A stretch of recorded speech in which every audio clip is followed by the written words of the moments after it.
सोचो सिर्फ 7 दिनों में तुम इतने जबरदस्त तरीके से पढ़ाई कर लो कि बोर्ड एग्जाम में 80, 85, 90 या 95% से भी ज्यादा मार्क्स ला सको। सोचो वो पल जब तुम्हारा रिजल्ट आएगा और हर कोई पूछेगा तुमने ये कैसे किया। इस बोर्ड एग्जाम गेम की शुरुआत आपने कैसे भी की हो, बस इसका एंड गेम यादगार होना चाहिए। ये 7 दिन तुम्हारी लाइफ के सबसे बड़े गेम चेंजर बनने वाले हैं। अब तक जितना टाइम वेस्ट करना था कर लिया, लेकिन अब तुम्हें इतना जबरदस्त स्टडी करना है जितना पूरी लाइफ में कभी नहीं किया। Welcome to Satyam Gupta class 10 और आज हम बात कर रहे हैं क्लास 10 के लास्ट 7 डेज चैलेंज की। अगर इन 7 दिनों में तुमने वो किया जो मैं बताने वाला हूँ तो रिजल्ट के बाद खुद आकर बोलोगे भैया ये 7 दिन मेरी लाइफ को पूरी तरह से बदल देने वाले थे। साल भर चाहे कुछ भी किया हो मेरे दोस्त, अब फर्क नहीं पड़ता। अब दुनिया बस एक चीज देखेगी, तुम्हारा रिपोर्ट कार्ड। उसमें जो नंबर होंगे वही तुम्हारी पहचान होंगे। छोटे भाई मजे की बात ये है कि तुमसे ये कोई नहीं पूछेगा कि साल भर कितना पढ़े थे, सिर्फ ये देखेंगे कि आखिर में तुमने कितना स्कोर किया। अब तुम कहोगे भैया वो सब तो ठीक है, लेकिन करना कब क्या और कैसे है ये तो बता दो। बस इस वीडियो को लास्ट तक देख लेना मेरे दोस्त। पूरे YouTube पर आपको ऐसे वीडियो देखने को नहीं मिलेगी। इस एक वीडियो के अंदर 100 वीडियोस का नॉलेज है। इसमें 10th क्लास के पांचों सब्जेक्ट्स कवर है, math, science, social science, English और हिंदी, सब कुछ। इस वीडियो में मैं तुम्हें subject wise day wise planning बताने वाला हूँ कि कौन कौन से चैप्टर्स किस दिन पढ़ने हैं, यानी 7 डेज चैलेंज का फुल प्लानर। सारे ही सब्जेक्ट्स के मोस्ट इम्पोर्टेंट टॉपिक जो 100% एग्जाम में आएंगे, और ये चीज तो आपके लिए एकदम नई होगी।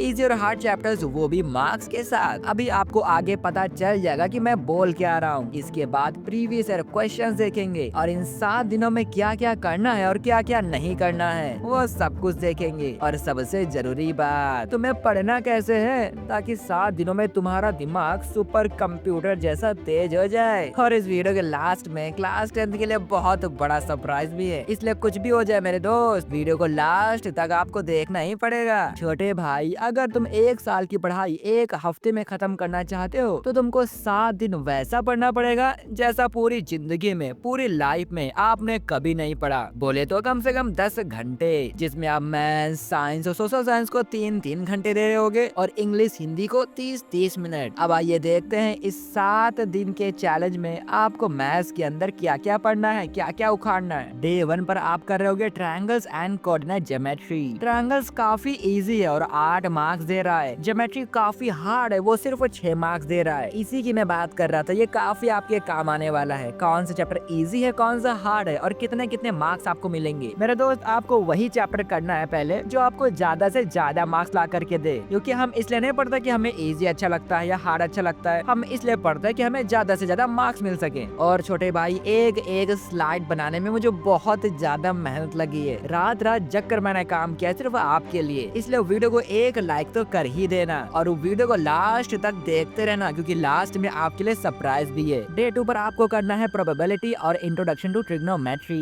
प्रोबेबिलिटी काफी इजी है, सिर्फ 4 मार्क्स मिल रहे हैं, और ट्रिग्नोमेट्री हार्ड है लेकिन 8 मार्क्स। अब आप समझ गए होंगे आपको कैसे पढ़ना है। और हाँ, डे 3 पर आपको करना है सर्कल्स और height and distance. Circles easy है, 6 मार्क्स मिल रहे हैं, और हाइट एंड डिस्टेंस हार्ड है, फिर भी सिर्फ 4 मार्क्स। अब आप समझ रहे होंगे कितना ज्यादा फायदा आपको मिल सकता है। मैंने ऐसे ही कैटेगराइज कर दिया है पांचों सब्जेक्ट्स को। डे 4 पर आपको करना है पेयर ऑफ लीनियर इक्वेशन और क्वाड्रेटिक इक्वेशन। दोनों ही चैप्टर्स आपको 6-6 मार्क्स दे रहे हैं। अब मैं आपको जल्दी जल्दी सारी बातें बता देता हूँ। आप इस इन्फॉर्मेशन को सेव करने के लिए स्क्रीनशॉट ले सकते हो ताकि आपको चीजें याद रहें। डे 5 पर आपको करना है एरिया रिलेटेड टू सर्कल्स और सरफेस एरिया एंड वॉल्यूम। एक चैप्टर आपको 5 मार्क्स दे रहा है तो वहीं दूसरा 6। डे 6 पर आप कर रहे होगे अरिथमेटिक प्रोग्रेशन और पॉलिनोमियल। कौन सा हार्ड है कौन सा इजी आप देख सकते हो। डे 7 पे आप कर रहे होगे रियल नंबर्स और स्टैटिस्टिक्स। इसका भी आप देख सकते हो कौन सा हार्ड है कौन सा नहीं। इस तरह से आप 7 डेज के अंदर पूरी मैथमेटिक्स को फिनिश कर रहे होगे। अब आइए बात करते हैं chapter wise important topics for class 10 mathematics. छोटे भाई वीडियो को लाइक कर देना प्लीज। पहला चैप्टर है रियल नंबर। इस चैप्टर में से आपको सिर्फ इन दोनों टॉपिक्स को ही पढ़ना है सही से। चैप्टर 2 है पॉलिनोमियल। इसमें से भी आप सिर्फ इन दोनों टॉपिक्स को ही कर रहे होगे सही से। चैप्टर 3 है pair of linear equation into variables. इस चैप्टर से सिर्फ इन दोनों टॉपिक्स को ही आप कर रहे होगे और एग्जाम में मचा कर आ रहे होगे। चैप्टर 4 है क्वाड्रेटिक इक्वेशन। इंट्रोडक्शन, जिसमें से सिर्फ आपको ये देखना है। जब वो हो जाए तो आपको आ जाना है 5वें चैप्टर पर, जो है अरिथमेटिक प्रोग्रेशन। इस छोटे से चैप्टर से आपको सिर्फ छोटे छोटे इन दोनों टॉपिक्स को ही करना है। चैप्टर 6 है ट्रायंगल्स, जिसमें से सिर्फ ये देखना है। चैप्टर 7 है कोऑर्डिनेट ज्योमेट्री, जिनके सबसे इम्पोर्टेंट टॉपिक्स ये 3 है। मैं आपको फिर से याद दिला दूं, आपको हर एक स्लाइड याद नहीं रहेगी, इसलिए आप स्क्रीनशॉट लेते रहना। और मेरे दोस्त, बहुत ज्यादा मेहनत लगी एक स्लाइड बनाने में, और अगर ये आपके काम ना आए तो बेकार है सब कुछ। और मेरी मेहनत के लिए एक लाइक तो कर ही देना मेरे दोस्त। चैप्टर 8 है इंट्रोडक्शन टू ट्रिग्नोमेट्री। यहाँ से आपको सिर्फ ये देखना है। और हाँ, वीडियो को लास्ट तक तो देखना ही पड़ेगा, आपको बहुत बड़ा सरप्राइज आपके लिए लेकर आ रहा हूँ। चैप्टर 9 है एप्लीकेशन ऑफ ट्रिग्नोमेट्री। मेरे दोस्त, आप सिर्फ इस सिंगल टॉपिक को देख लेना इस चैप्टर से, और अपने स्कूल में आप टॉप करोगे, टॉप। चैप्टर 10 है सर्कल्स, जिसमें से आपको सिर्फ इन टॉपिक्स को देखना है। जब ये हो जाता है तो आपको आ जाना है chapter 11 areas related to circles पे,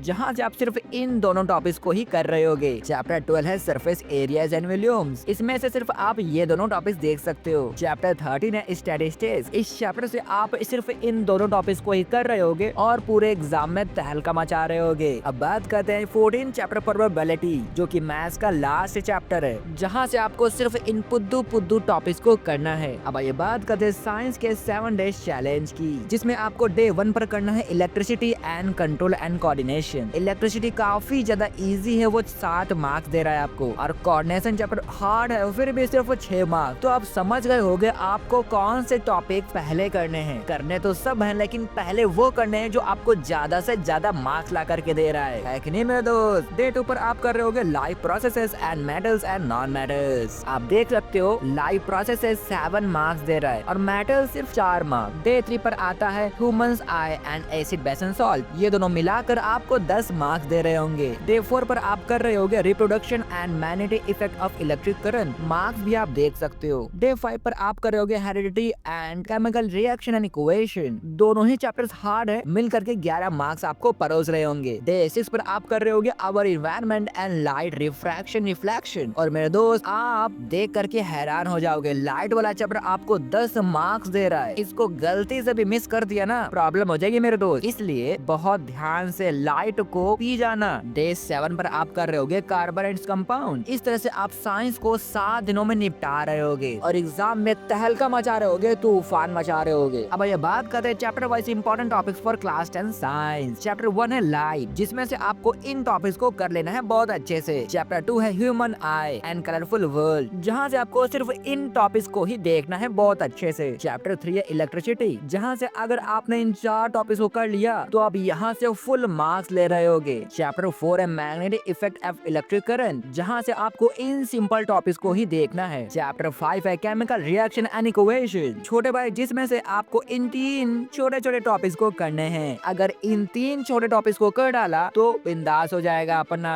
चैप्टर 6 है एसिड बेस एंड सॉल्ट, जहाँ से भाई सिर्फ इन टॉपिक्स को करोगे तो आपका बेड़ा पार हो जाएगा। चैप्टर 7 है मेटल्स एंड नॉन मेटल्स, जहाँ से आपको सिर्फ इन टॉपिक्स को ही प्रायोरिटी देनी है। चैप्टर 8 है कार्बन एंड कंपाउंड, जहाँ से आप इन 5 बड़े बड़े टॉपिक्स को पूरा कर रहे होगे। चैप्टर 9 है लाइव प्रोसेसेस, ये काफी ज्यादा लेंथी और बड़ा चैप्टर है, बहुत इंपॉर्टेंट है, तो मेरे दोस्त इसको करना बहुत ज्यादा इंपॉर्टेंट है, भूल मत जाना इसको करना। चैप्टर 10 है कंट्रोल एंड कोऑर्डिनेशन, जहाँ से आपको सिर्फ इन इंपॉर्टेंट टॉपिक्स को ही तवज्जो देनी है। चैप्टर 11 है हाउ डू ऑर्गेनिज्म रिप्रोड्यूस, इस चैप्टर से आप इन इंपॉर्टेंट टॉपिक्स को ही पूरा कर रहे होगे। चैप्टर 12 है हेरिडिटी एंड इवोल्यूशन, अगर आपने सिर्फ इन 3 टॉपिक्स को कर लिया तो आपकी तो बल्ले बल्ले हो जाएगी, आपकी तो पार्टी हो जाएगी। यस। चैप्टर 13 है आवर इन्वायरमेंट, इस चैप्टर से भी आपको सिर्फ इन 3 टॉपिक्स को ही बहुत अच्छे से प्रिपेयर करना है। इस तरह से आपकी पूरी साइंस कंप्लीट हो रही होगी मात्र 7 डेज में। अब ये बात करते हैं सोशल साइंस के 7 डेज चैलेंज की, जिसमें आपको डे 1 पर करना है the rise of nationalism in Europe, nationalism in India, the making of a global world. मेरे दोस्त, सोशल साइंस इतना ज्यादा लेंथी सब्जेक्ट है कि एक दिन में एक चैप्टर से भला नहीं होगा, 2 से भी नहीं होगा, कम से कम 3 तो करना ही पड़ेंगे। और कोई भी चैप्टर हार्ड नहीं है, सारा ही बहुत ज्यादा इजी है, लेकिन प्रॉब्लम ये है कि सारा ही बहुत ज्यादा लंबे हैं, बुर्ज खलीफा से भी लंबे, इसलिए मैंने यहाँ पे हार्ड इजी कैटेगराइज नहीं किया है। बट अगर आपने 7 डेज तक सोशल साइंस के इस प्लान को देख लिया तो सोशल सोशल साइंस आप 7 डेज में पूरी तरह से कंप्लीट कर सकते हो। डे 2 पर आप कर रहे होगे print culture and the modern world plus resources and development and water resources. जब ये हो जाए तो आप आ जाना डे 3 पर agriculture plus life lines of national economy plus power sharing. Day 4 पर आप कर रहे होगे federalism, democracy and diversity, gender, religion and caste. इसके बाद आपको आ जाना है डे 5 पर। डे 5 पर आप कर रहे होगे political parties, development, sectors of the Indian economy. जब ये हो जाए तो आप उछल के आ जाना डे 6 पर। उछलते कूदते आप मनी एंड क्रिएट करना, globalisation and the Indian economy करना। उसके बाद आपको आ जाना है डे 7 के ऊपर consumer rights plus PYQs plus sample papers पे आ जाना। इस तरह से आप 7 डेज के अंदर सोशल साइंस को बाय बाय बाय बाय कर रहे होगे मेरे दोस्त। अब ये बात करते हैं हिस्ट्री की, हिस्ट्री के इम्पोर्टेंट टॉपिक्स की। चैप्टर 1 है the rise of nationalism in Europe. इस चैप्टर से ये 4 टॉपिक्स आपके लिए बहुत ज्यादा इम्पोर्टेंट हैं, तो इनको बिना करे एग्जाम में मत चले जाना मेरे दोस्त। चैप्टर 2 है नेशनलिज्म इन इंडिया, जहाँ से आपको ये टॉपिक्स को बहुत अच्छे से घोल करके पी जाना है मेरे दोस्त। चैप्टर 3 है the making of a global world, जहाँ से आपको इन 4 टॉपिक्स को बहुत अच्छे से फिनिश करना है। चैप्टर 4 है print culture and the modern world, जहाँ से आपको सिर्फ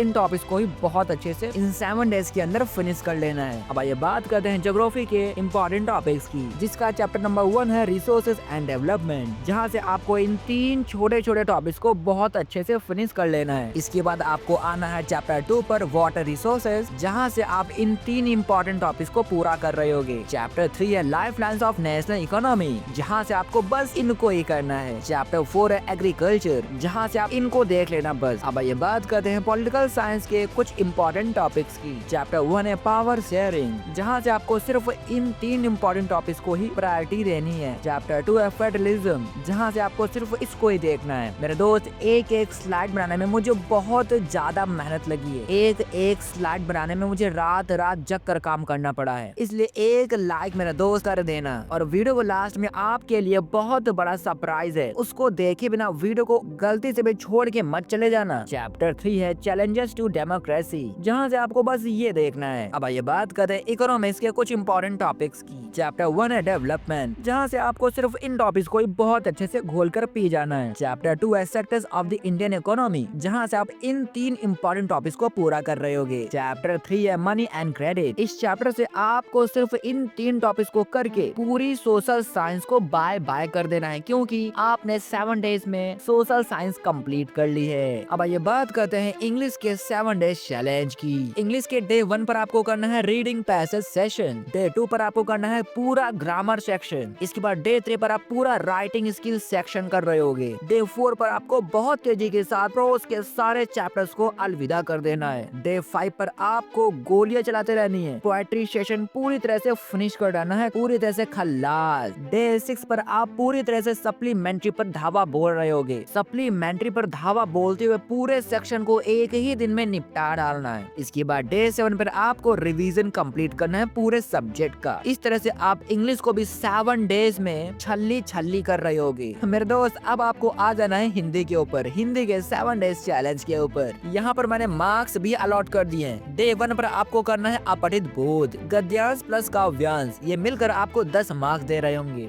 डे 2 पर आप युद्ध कर रहे होगे व्याकरण के साथ, अलंकार, पद, परिचय, वाची, ये सब, जिसको करने के बाद आपको 16 मार्क्स मिलेंगे। डे 3 आपके लिए काफी ज्यादा हार्ड होने वाला है, यहाँ पे 34 मार्क्स की लड़ाई है। साहित्य, क्षितिज, गद्य खंड, काव्य खंड, कृतिका, बहुत कुछ है मेरे दोस्त यहाँ पे। डे 4 पर आपको करना है लेखन यानी राइटिंग 20 मार्क्स के लिए। डे 5 पर आपको रिवीजन करनी है, राइटिंग प्रैक्टिस करनी है। डे 6 पर PYQ सैंपल पेपर्स। डे 7 पर आपको फुल लेंथ पेपर की प्रैक्टिस कर लेनी है। इस तरह से आपने 7 डेज के अंदर हिंदी को भी खल्लास कर दिया है। अब आपको बताते हैं what to do and what not to do. छोटे भाई सबसे पहले तो तुमको अपने इस बैड हैबिट की प्रॉब्लम को दूर करना होगा। अब आप कहोगे भैया कौन सी प्रॉब्लम? छोटे भाई तुम्हारी सबसे बड़ी प्रॉब्लम ये है कि तुम सिर्फ यूट्यूब पे सर्च कर रहे हो कि बोर्ड्स में टॉप कैसे करें, और एक के बाद एक स्ट्रेटजी वीडियोस देखते जा रहे हो, लेकिन कुछ कर नहीं रहे। इसलिए सिर्फ वीडियोस देखो मत, पढ़ना भी स्टार्ट करो मेरे दोस्त। अब से अभी से अपने दिल में ये आग जलाओ और कसम खाओ कि सबसे बदला लेंगे, अपने आप से, अपनी पुरानी प्रॉब्लम से, अपनी पुरानी गलतियों से, अपने आलस से, अपनी कमजोरियों से, हर किसी से। और छोटे भाई आपको ये करना ही पड़ेगा, ये बहुत जरूरी है। छोटे भाई भाई अब मैंने आपको बता दिया कि पढ़ना क्या क्या है और कैसे पढ़ना है। तो मेरे दोस्त तुमको अपने दिन को 3 पार्ट्स में ब्रेक करके एक में मैथ्स, दूसरे में साइंस और तीसरे में सोशल साइंस को पढ़ना है और बीच बीच में हिंदी इंग्लिश भी पढ़ सकते हो। छोटे भाई अब अगर बात की जाए कहाँ से पढ़ना है तो आपको पता ही होगा, आपको हर सब्जेक्ट के वन शॉट्स देखने हैं, एनसीईआरटी और पीवाईक्यू यूज करना है और आप टाइम सेव करने के लिए सब्जेक्ट वाइज प्लेलिस्ट सेव कर सकते हो। उसके बाद लेक्चर्स देख सकते हो। अगर आप ये वीडियो यहाँ तक देख रहे हैं तो मतलब आप पहले से 90% लोगों से आगे हो। मेरे दोस्त अब बात करते हैं उस सरप्राइज की जिसके लिए आप ये वीडियो अभी तक देख रहे हो। वो सरप्राइज है मैथ सब्जेक्ट के 30 मिनट्स के वन शॉट्स का। अगर आपने अभी तक 10th की मैथमेटिक्स फिनिश नहीं की है तो मैं आपको मैथ्स का हर चैप्टर 30 मिनट्स में करवाने वाला हूँ, लेकिन वो तब होगा जब आप कमेंट में 10th मैथ्स वन शॉट लिख कर ये वीडियो 5 लोगों तक शेयर करेंगे तो मैं ये वन शॉट लेक्चर बनाना स्टार्ट कर दूंगा। इस वीडियो पर मैंने काफी ज्यादा मेहनत की है मेरे दोस्त, रात रात जग कर सिर्फ आपके लिए 5 सब्जेक्ट्स को एक ही वीडियो के अंदर कवर किया है। इसलिए आप एक लाइक तो कर ही देना मेरे दोस्त। इससे आपका तो कुछ नहीं जाएगा लेकिन हमारी बहुत ज्यादा मदद हो जाएगी। मेरे छोटे भाई आप समझ रहे हो ना मैं क्या कह रहा हूँ? ओके ठीक है, बाय, नमस्ते, बाय, फिर कल मिलते हैं।